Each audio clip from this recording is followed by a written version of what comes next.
अस्सलाम वालेकुम। Hi everyone, welcome to my channel Samaj biology with Sami Sama. आज हम स्टार्ट करने वाले सेकंड ईयर बायोलॉजी का पहला चैप्टर। सबसे पहला चैप्टर हमारे पास जो सेकंड ईयर के चैप्टर में है वो रिस्पायरेटरी सिस्टम। रिस्पायरेटरी सिस्टम जैसे कि हमें पता है कि it is very important and very essential organ system in all living organism. जितने भी लिविंग ऑर्गेनिज्म है उसमें रिस्पायरेटरी सिस्टम बहुत ही इम्पोर्टेंट जो है ऑर्गन सिस्टम है।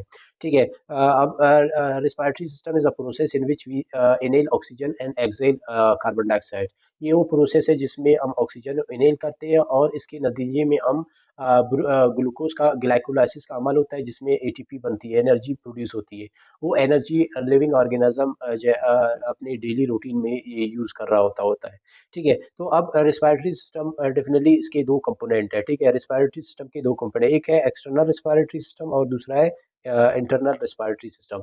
अब एक्सटर्नल रिस्पायरेटरी सिस्टम से क्या मुराद? एक्सटर्नल रिस्पायरेटरी सिस्टम से मुराद कि वो ऑर्गन सिस्टम जिसके ज़रिए हम ऑक्सीजन को इनहेल करते हैं, जैसे नोज़ल कैविटी है, ओरल कैविटी है, फिर फेरिंग्स है, फेरिंग्स से फिर लैरिंग्स है, लैरिंग्स से फिर ट्रैकिया, फिर ट्रैकिया से फिर ब्रोंकाई, ब्रोंकाई से फिर ब्रिक्यूल्स, फिर उसके बाद अल्वेलाइज आ जाते हैं। फिर अल्वेलाइज थैले होते हैं छोटे-छोटे जिसमें क्या होती है, हवा का यानी ऑक्सीजन का एक्सचेंज होता है कार्बन डाइऑक्साइड के साथ विद ब्लड। ठीक है। वहाँ पे खून के बहुत से जो है कैपिलरीज वेन्स मौजूद होती है। ठीक है। जहाँ पे एक्सचेंज ऑफ गैशियस होती है, ये कहलाता है हमारा एक्सटर्नल जो है रिस्पायरेटरी सिस्टम। उसके बाद ब्लड इसको जो है ऑक्सीजन को जो है अब्जॉर्व करके, ठीक है, उसको सर्कुलेट करके अर्थ के पास, फिर अर्थ से ये पूरा जितने भी सेल्स मौजूद है बॉडी के अंदर, टिश्यूज मौजूद है, उन वहाँ तक ये ऑक्सीजन पहुंचा देता है। फिर वो ऑक्सीजन क्या होती है, सेल के अंदर जज़ब होती है। ठीक है, अब्जॉर्ब होती है। फिर सेल उससे जो है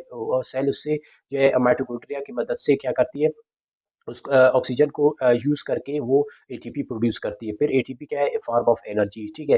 तो ये इंटरनल जो है रिस्पायरेटरी सिस्टम था हमारे पास। उसके बाद हम आते हैं कि रिस्पायरेटरी सिस्टम ऑफ मैन। ठीक है। सबसे पहले हम आते हैं कि जो कम्प्लेक्स रिस्पायरेटरी सिस्टम है वो ह्यूमन बॉडी का है। ठीक है। ह्यूमन बॉडी का सबसे कम्प्लेक्स जो है ऑर्गन सिस्टम होती है, तो उस बिना पे हम सबसे पहले पढ़ेंगे कि ह्यूमन में रिस्पायरेटरी सिस्टम का क्या प्रोसीजर है। ठीक है। सबसे पहले हम आते हैं कि रिस्पायरेटरी सिस्टम की प्रॉपर्टीज पे, कि रिस्पायरेटरी सिस्टम के क्या प्रॉपर्टीज हो सकते हैं। जैसे कि हमें पता है कि जो रिस्पायरेटरी सिस्टम की जो प्रॉपर्टी में इट शुड बी लार्ज। ठीक है। जितना भी रिस्पायरेटरी ऑर्गन लंबा बड़ा होगा, ठीक है, लार्ज होगा, उतना ही इजी होगा रिस्पायरेशन में। ठीक है। और मोस्ट, ये हमेशा जो है मोस्ट होना चाहिए। ठीक है। उसमें नमी होनी चाहिए। ठीक है। उसमें मॉइस्चर होना चाहिए। ठीक है। और उसके साथ ये आईली परमिएबल होना चाहिए, क्योंकि ऑक्सीजन इनहेल और कार्बन डाइऑक्साइड का एक्सहेल होना है, तो उसमें फ्लेक्सिबिलिटी होनी चाहिए कैपिलरीज में, उसके वेन्स में, या उसके उसके कैनाल्स में, या उसके ट्रैकिया, ब्रोंकाई है, ब्रोकस है, तो उसमें क्या हो, फ्लेक्सिबिलिटी होनी चाहिए। ठीक है। तो उससे क्या हो जाती है, easy for gaseous to exchange. ठीक है। तो गैशियस आसानी से एक्सचेंज हो सकती है। It should be thin epithelium. उसके जो एपिथेलियम जो सेल का लेयर है, ठीक है, जो ऊपर ऊपर वाला जो सरफेस वाली जो सेल है, वो एपिथेलियल सेल कहलाते हैं। ठीक है। चाहे वो नोजल हो, ठीक है, चाहे वो ट्रैकिया की हो, या ब्रोंकाई की हो, या लंग्स की हो। ठीक है। उसकी जो अल्विलाइज है, जो है ऑक्सीजन को ब्लड में शामिल कर रहे होते हैं, तो वो जो लेयर है वो थिन होना चाहिए कि आसानी हो गैशियस एक्सचेंज में, कि गैशियस एक्सचेंज आसानी से सेल के अंदर क्या हो सके, अंदर जा सके। ठीक है। उसके अलावा क्या प्रॉपर्टीज है, there should be a network of blood capillaries. वहाँ पे ब्लड कैपिलरीज ह्यूज अमाउंट में होना चाहिए, यानी ज़्यादा होना चाहिए। जितना ज़्यादा होगा उतना ही रिस्पायरेटरी जो है अब्जॉर्प्शन ज़्यादा होगी, उतनी ऑक्सीजन अब्जॉर्प्शन ज़्यादा होगी, इतना ज़्यादा इनहेलेशन ज़्यादा होगी। ठीक है। एक्सहेलेशन ज़्यादा होगी। ठीक है। तो वो क्या होना चाहिए, डेफिनेटली लार्ज और फैसिलिटेड रिपिड पर ट्रांसपोर्ट, और उसकी ट्रांसपोर्ट के लिए यानी जो सर्कुलेटरी सिस्टम है उसको फास्ट होना चाहिए। ठीक है। और आसानी से वो जो है ऑक्सीजन को जज़ब कर सके, ब्लड तक पहुंचा सके।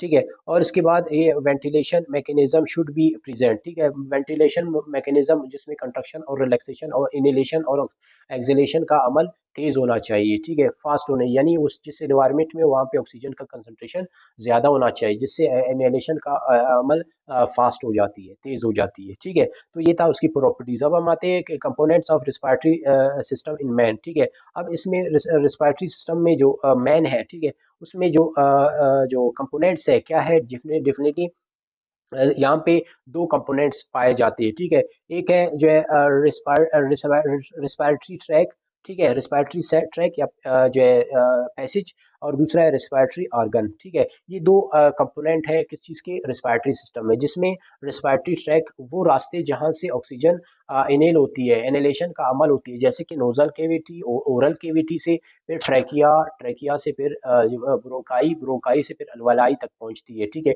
तो ये पैसेज है, पाथवे है, जहाँ से ऑक्सीजन को जो है एक पाथ मिलती है, कि वो पहुंच सके, रीच टू द ब्लड, ठीक है, ब्लड तक पहुंच सके, ठीक है। और दूसरा है रिस्पायरेटरी ऑर्गन, वहाँ पे रिस्पायरेटरी ऑर्गन होना चाहिए कंस्ट्रक्शन और रिलैक्सेशन के लिए, रिस्पायरेटरी ऑर्गन का होना लाजमी है, ठीक है। जैसे कि और उसके लिए जो है इनहेलेशन के लिए जैसे नोजल है, ठीक है, ओरल केविटी है, तो ये भी होना चाहिए, जिससे क्या होती है ऑक्सीजन का अंदर जाने में, यानी एक जो है यानी कंस्ट्रक्शन और रिलैक्सेशन में वो आसानी से फास्ट मूवमेंट कर सकती है, ठीक है। उसके बाद हम नोजल केविटी, और अब हम आते हैं रिस्पायरेटरी जो ट्रैक है, ठीक है, जिसमें नोज नोज नोज आता है, नोजल केविटी आता है, जिसमें जैसे कि हम नोज की बात करें, ठीक है, नोज के दो जो है मौजूद होती है नोजल, ठीक है, ठीक है, left nozzle and right nozzle, ठीक है, जिसके जरिए ऑक्सीजन हम इनहेल कर रहे होते हैं। यहाँ पे क्या हो जाती है डेफिनेटली, यहाँ पे एयर भी मौजूद होती है, ठीक है, म्यूकस जो है मेम्ब्रेन भी मौजूद होती है, जो क्या करती है फॉरेन पार्टिकल है या माइक्रोब्स है, उसको क्या करती है, इसको जो है ऑब्जर्व करती है, ठीक है, इसको उसके साथ चिपक जाते हैं, जिसकी वजह से वो हमारे लंग्स तक नहीं पहुंच सकते, जिसकी वजह से इन्फेक्शन हो सकती है, जो क्या करती है इनको रोक रही होती है, ठीक है।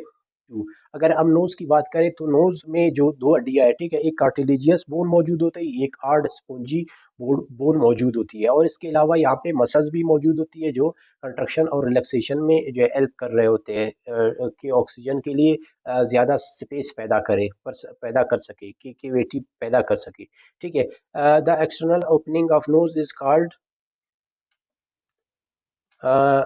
एक्सटर्नल नोस्ट्रियल्स, ठीक है, इसको एक्सटर्नल नोस्ट्रियल कहा जाता है, जिसमें दो होल्स है, ठीक है, उस होल्स के जरिए ऑक्सीजन अंदर जाए, इसके दरमियान में एक सेप्टम होती है, ठीक है, एक सेप्टम होती है जो दो नोस्ट्रियल्स को यानी वेस्टिबुल बुल्स को क्या करती है, सेपरेट करती है, ठीक है। यहाँ पे एयर्स भी मौजूद होती है, नाक जो नोज के जो नोस्ट्रियल्स है, ठीक है, या वेस्टिबुल ब्यूल्स है, ठीक है, इसके अंदर जो एयर्स मौजूद होते हैं, और साथ साथ म्यूकस भी मौजूद होती है, और line by mucus membrane along with the cilia, यहाँ पे सीलियाज भी मौजूद होते हैं, which serve as a defence mechanism against pathogen, यहाँ पे ये इसलिए मौजूद होते हैं, वो पैथोजन के खिलाफ एक डिफेंस के तौर पर यहाँ पे मौजूद होती है, कि कोई माइक्रोब अगर अंदर जाना चाहे तो ये इसके साथ चिपक जाते हैं, ठीक है, इसके साथ जो है चिपक जो है एडेसिव एक जो है बॉन्ड बन जाती है, जिसकी वजह से वो हमारे लंग्स तक नहीं पहुंच सकती,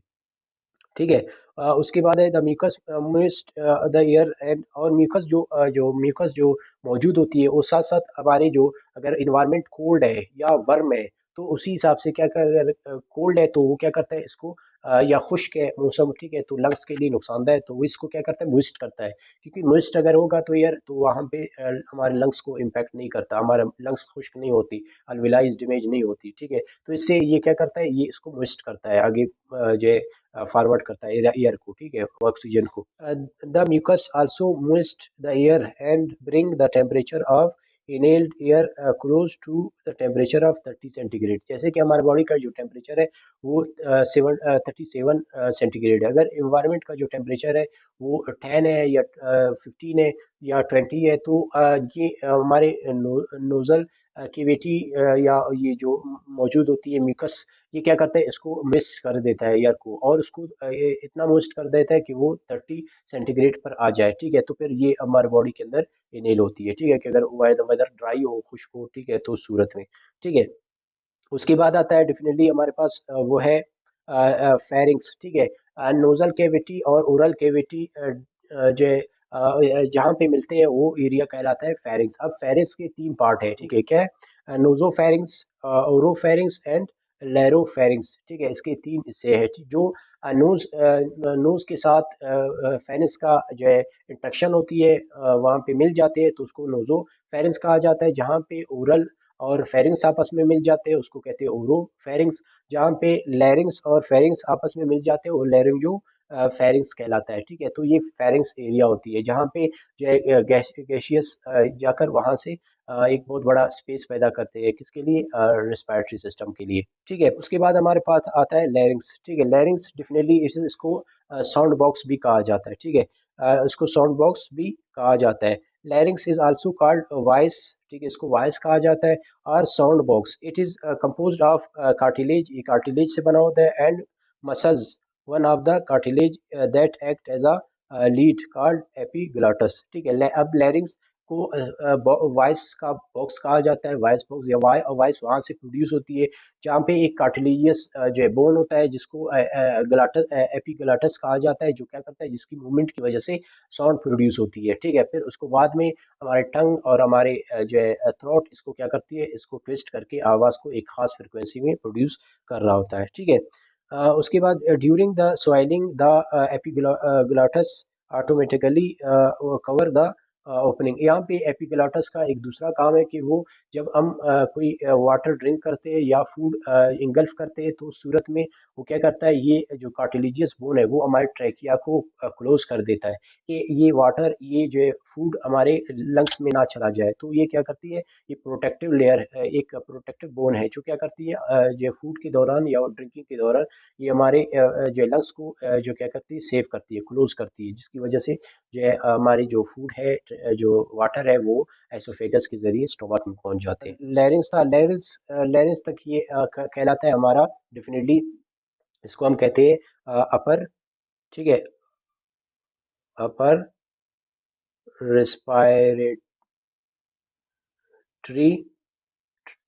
रिस्पायरेटरी ट्रैक। ठीक है, ये हमारा अपर रिस्पायरेटरी ट्रैक कहलाता है। ठीक है, उसके बाद हमारा, इसके बाद होगा हमारा लोअर रिस्पायरेटरी ट्रैक। ठीक है, आई होप यू ऑल